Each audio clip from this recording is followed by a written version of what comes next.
Assalamualaikum warahmatullahi wabarakatuh. Waalaikumsalam warahmatullahi wabarakatuh. Bismillah, alhamdulillah, salatu wassalamu ala rasulillah Sayyidina maulana Muhammad ibn Abdullah wa ala alihi wa sahbihi wa mawalah wa la hawla wa la quwata illa billah, amma ba'du. Hadratul Mukarram yang sama-sama kita muliakan, guru-guru kita Kiai Haji Muhammad Misjan, Kiai Haji Ahmad Habibi Abdul Rashid Ramli, Kiai Haji Farah Furqan Muqarrab bin Yusuf. Mudah-mudahan semua guru-guru kita sehat afiat, panjang umur dan barokah ilmunya buat kita semua. Juga Ketua Majelis Ta'lim Ukhuwah Islamiyah Bapak Haji Basroi dan Ustadz Haji Muhammad Tahir, Ketua Masjid Al-Muhaimin Bapak Ustadz Haris dan seluruh pengurusnya, serta seluruh para pengurus masjid yang tergabung dalam Majelis Ta'lim Ukhuwah Islamiyah, yang semoga semuanya dimuliakan Allah Subhanahu wa taala, serta seluruh para jamaah sekalian, bapak-bapak, ibu-ibu dan saudara-saudaraku yang hadir, yang tanpa terkecuali semoga semuanya dimuliakan Allah Subhanahu wa taala. Tanpa berpanjang kalam, mari sama kita lanjutkan kembali pembahasan kitab kita. Namun sebelumnya kembali kita baca suratul Fatihah. Mudah-mudahan Allah memberikan kita ilmu yang manfaat, yang maslahat, yang bisa membuat hidup kita selamat dunia sampai akhirat. Ala hadhihi niyah wa ala kulli niyatin salihah wa ala man nawa salafus salih wa ila hadratin nabiyil mustafa sayyidina wa habibina wa syafi'ina wa maulana Muhammad sallallahu alaihi wasallam wa ala alihi wa azwajih wa zuriyati wa ali baitil kiram, khususan ila ruhi muallifil kitab Sayyidul Imam Syekh Zainuddin bin Ali Al-Malibari Al-Fannani wa Sayyid Syekh Nawawi bin Umar Al-Jawi Al-Bantani wa usuli ma furai ma dhul huquqi alaihim ajma'in, an Allah yu'li darajatihim fil jannah wa yu'idu alaina min barakatihim wa asrarihim wa anwarihim wa ulumihim wa nafahatihim fid dini wad dunya wal akhirah. Wa ila hadratin Nabi Al-Fatihah. A'udzu billahi minasyaitonir rajim. Bismillahirrahmanirrahim. Alhamdulillahi rabbil alamin. Arrahmanir rahim. Maliki yaumiddin. Iyyaka na'budu wa iyyaka nasta'in. Ihdinas siratal mustaqim. Siratal ladzina an'amta 'alaihim ghairil maghdubi 'alaihim waladdallin. Rabbi ighfirli wa liwalidayya, amin. Semoga Allah ampuni dosa kita dan dosa kedua orang tua kita, amin ya rabbal alamin. Bismillahirrahmanirrahim. Qala al-musannif rahimahullah ta'ala wa nafa'na bi ulumihi wa amadna bi asrarihi fid daraini, amin. Halaman 9 ya Pak. Wal 'asun, golongan yang terakhir melintasi sirat dari kelompok umat baginda Nabi Muhammad sallallahu alaihi wasallam adalah asun, orang-orang yang beriman tapi bermaksiat kepada Allah. Beriman tapi bermaksiat. Tapi imannya benar. Bukan iman-imanan, iman beneran. Yang tasdiqum bil qalbi wa iqrarun bil lisani wa af'alun bil arkan. Tasdiknya juga benar, cara meyakininya juga benar, sesuai dengan kaidah-kaidah ilmu tauhid. Tidak menyamakan Allah dengan makhluk, baik zatnya, sifatnya, dan perbuatannya. Tapi dia masih asun, masih berbuat dosa. Yad'una aqdamahum 'ala sirat, mereka menapakkan telapak kakinya di atas sirat. Wa auzarahum 'ala zuhurihim, sementara dosa-dosa mereka membebani punggung-punggung mereka. Dosa itu ibarat beban yang berat di atas punggung kita, Pak. Nanti waktu ngelewatin sirat, kalau dosa tersebut belum kita mintain ampun waktu di dunia, itu bebannya luar biasa, beratnya luar biasa. Manggul beras aja berat, apalagi manggul dosa. Ya Allah, melewati sirat lagi yang lebih tipis dari rambut, sementara di atas punggung kita banyak beban dosa. Fayahbaruna, lalu mereka menyeberangi. Fataqsidu daru jahannamu ihraqahum, lalu ketika api neraka jahanam hendak membakar tubuh mereka, fatara nural iman, maka terlihatlah dan terpancarlah cahaya iman fi qulubihim, di dalam hati-hati mereka. Iman yang tadi yang benar tuh, bukan asal iman doang. Sekarang banyak orang ngaku beriman, tapi bilang Allah punya tangan. Ngaku beriman, tapi nu'minuna bi ba'din wa nakfuru bi ba'd. Sebagian Quran diterima, sebagian lagi diingkari. Betul nggak? Ngaku beriman, tapi Allah diserupakan dengan makhluk, sementara mukhalafatul hawadith. Ini ada orang imannya cakep, imannya bener, aqaid 50, dia betul-betul hafal dan betul-betul diimani dengan dalil-dalilnya tanpa keraguan, la raiba fi wala syakka fi. Tapi namanya manusia masih punya belum sempet tahu mati, tapi bawa iman. Saat menyeberangi sirat dengan dosanya yang banyak, ya Allah, tiba-tiba neraka ingin menjilat dia, ingin mengambil dia. Tapi neraka ngelihat di dalam hatinya ada iman yang betul-betul diterima oleh Allah Subhanahu wa ta'ala. Fataqulu juz ya mu'min, maka api neraka tersebut berkata, juz ya mu'min, jalanlah terus wahai orang yang beriman. Fa inna nuraka atfa ala habi, karena sesungguhnya cahaya iman kamu kalau kelamaan di atas saya ini bisa memadamkan api saya. Luar biasa nih fadilah iman nih, Masya Allah. Maka iman ini adalah hal yang sangat fundamental, sangat pokok, sangat membuat manusia menjadi selamat dunia dan akhirat. Ada orang bertakwa tapi imannya rusak, Pak. Kira-kira takwanya diterima apa enggak? Hah? Terima apa enggak tuh kira-kira kalau takwanya dengan iman yang rusak? Sholatnya rajin, puasanya rajin, tapi iman sama Allahnya rusak. Makna rusak di sini, beriman kepada Allahnya tidak sesuai dengan apa yang diinginkan Allah, tidak mensucikan Allah dari sesuatu yang tidak pantas. Subhanahu wa ta'ala amma yaquluz zalimun uluwan kabira. Maha suci Allah dari ucapan-ucapan orang zalim. Yang orang zalim itu berkata Allah punya anak lah, Allah berbentuk lah, Allah berfisik lah, dan lain sebagainya. Dia rajin puasanya, rajin sholatnya, rajin ibadahnya, alias takwanya cakep, tapi imannya rusak. Maka takwanya tidak akan pernah bermanfaat di akhirat nanti. Sebab rukun Islam yang pertama itu syahadat. Sholat, puasa, zakat, haji, dan ibadah yang lain baru akan bisa diterima oleh Allah kalau imannya benar.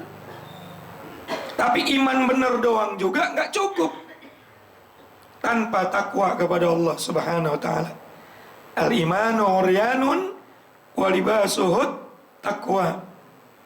Iman itu telanjang dan pakaian iman itu adalah takwa. Tapi seandainya ada orang yang beriman tapi masih punya dosa di dunia, barokah iman tersebut, orang itu insya Allah akan diselamatkan oleh Allah Subhanahu wa ta'ala. Saya ambil sebuah keterangan di dalam kitab Maulid Ad-Dibai, sebuah kitab maulid yang disusun oleh ulama hadis. Namanya Al-Imam Abdurrahman Ad-Dibai Asy-Syafi'i Az-Zabidi. Ya, bukan cuma seorang ulama ahli sastra, tapi juga beliau ahli hadis. Dalam Maulid Diba, ini Maulid Diba ini kalau di pesantren udah pas dibaca nih. Dia tesenannya sama Barzanji. Pesantren-pesantren kalau nggak baca Barzanji, baca di Diba. Bahkan itu sudah ada sebelum Maulid Simtud Durar, yang sekarang populer karena dibawa sama para habaib. Diba dan Barzanji lebih tua. Dalam fasal di Maulid Diba itu ada kalimat hadis bahwa umat baginda Nabi Muhammad itu terbagi menjadi 3 golongan. Thuluthu yadkhulunal jannata bighairi hisab. Sepertiga umat Nabi Muhammad itu masuk surga tanpa hisab. Banyak apa sedikit Pak kira-kira? Banyak apa dikit Pak? Banyak Pak, sepertiga.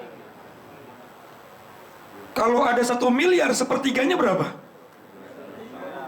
Hah? 300 juta. Kalau 10 miliar, 3 miliar. Betul nggak? Seandainya umat Nabi Muhammad dari zaman Nabi Muhammad sampai hari kiamat itu ada 100 miliar misalnya, berarti berapa? 30 miliar. Banyak. Maka setiap kalimat ini saya diajarin sama guru saya doa tuh, Allahumma ja'alna minhum. Ya Allah, jadikanlah kami golongan mereka. Boleh dong? Boleh nggak? Namanya roja, berharap rahmat Allah, masuk surga tanpa hisab. Harusnya kita pendakwah nih begitu Pak, jangan nakut-nakutin mulu. Allah itu Maha Rahman, Maha berkasih sayang. Betul nggak? Tetangga sebelah aja kampanyenya ada penebus dosa, kan gitu ya? Kita juga harus bisa kampanye tuh biar orang Islam itu punya roja, punya harapan bahwa Allah Maha Penyayang. Bisa jadi karena ridhonya Allah, amalan kita yang sedikit akhirnya membuat kita masuk surga tanpa hisab. Masya Allah. Mudah-mudahan termasuk jamaah ukhuwah Islamiyah. Ya Rabb.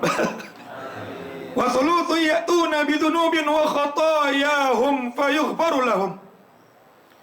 Sepertiganya lagi datang kepada Allah dengan membawa dosa mereka, belum sempat taubat di dunia, tapi Allah mengampuni dosanya, lalu Allah memasukkan mereka ke dalam surga. Udah 2/3 Pak umat manusia, umat Islam itu masuk surga. Yang pertama tanpa hisab, yang kedua proses juga pertanyaan kubur, padang mahsyar, mizan, hisab, sirat, tapi ujung-ujungnya surga. Walaupun proses itu lama juga Pak, betul nggak? Ya ibarat di kalau di polisi itu di BAP di sidang dulu, walaupun vonisnya bebas, tapi kan lumayan prosesnya. Syukur-syukur yang pertama ya nggak pakai proses. Tapi intinya sudah 2/3 umat Rasulullah masuk. Masya Allah. Tinggal 1/3 lagi nih. Wa thuluthu ya'tuna bidhunubin wa khataya idham. 1/3 lagi dia datang kepada Allah dengan membawa dosa yang sangat besar. Saking besarnya itu dosa, nggak kelihatan kebaikannya. Akhirnya masuk neraka nih. Jadi yang masuk neraka cuma sepertiga. Bisa jadi dari mulai balik dia sampai meninggal dunia nggak pernah ibadah. Tapi pada saat di neraka, Allah berfirman kepada para malaikat, fayaqulu lil malaikah, Allah berfirman kepada para malaikat, idhabu, pergilah kalian kepada umat Nabi Muhammad yang ada di neraka tadi, fazinuhum, lalu kalian coba timbang lagi amal mereka. Siapa tahu ada amal baiknya yang kelewat. Ini kira-kira Allah ngomong begini, Allah nggak tahu apa Allah tahu Pak kira-kira? Tahu. Tapi bukan ngerjain malaikat, bukan ya. Akhirnya malaikat datang ke neraka, jahit yang umatnya Nabi Muhammad yang ada di neraka, ditimbang lagi amalnya. Malaikat ngadu lagi sama Allah, ya Rabb, kami tidak melihat apapun dari mereka kecuali dosa-dosa mereka keamsalil jibal, yang segede-gede gunung. Nggak ada kebaikan dia ya Allah.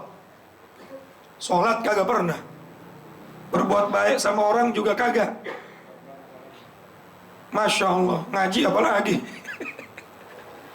Tapi dia udah di neraka nih, berarti keburukannya sudah disiksa ya.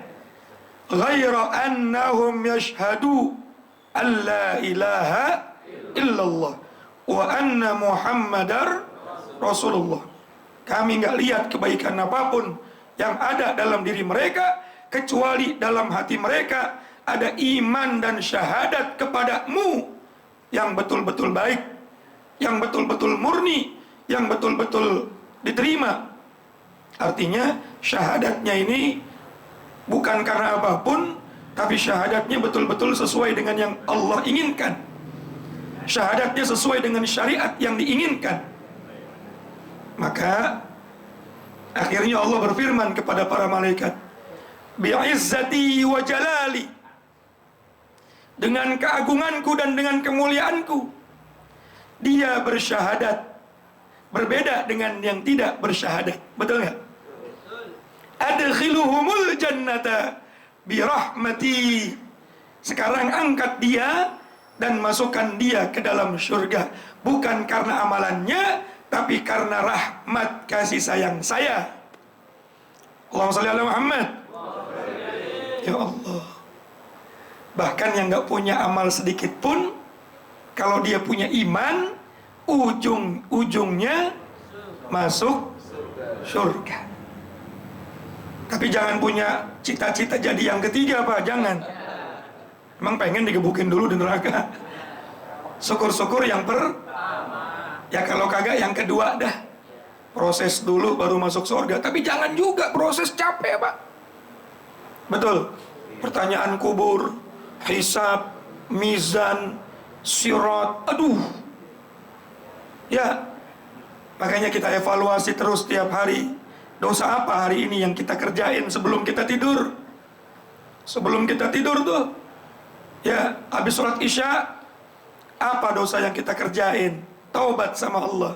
Kalau ada urusan sama manusia, datang sama manusia, minta maaf sama yang bersangkutan, karena khawatir tidur nggak bangun lagi. Betul nggak?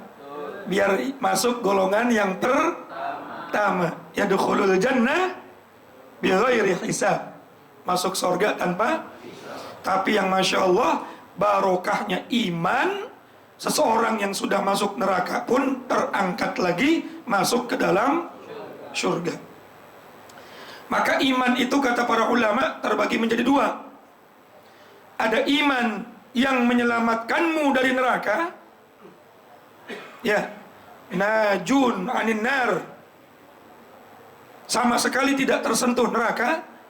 Ada iman yang menyelamatkanmu tidak selamanya di neraka. Saya ulang lagi nih. Ada iman yang menyelamatkan kita tidak tersentuh neraka sedikit pun.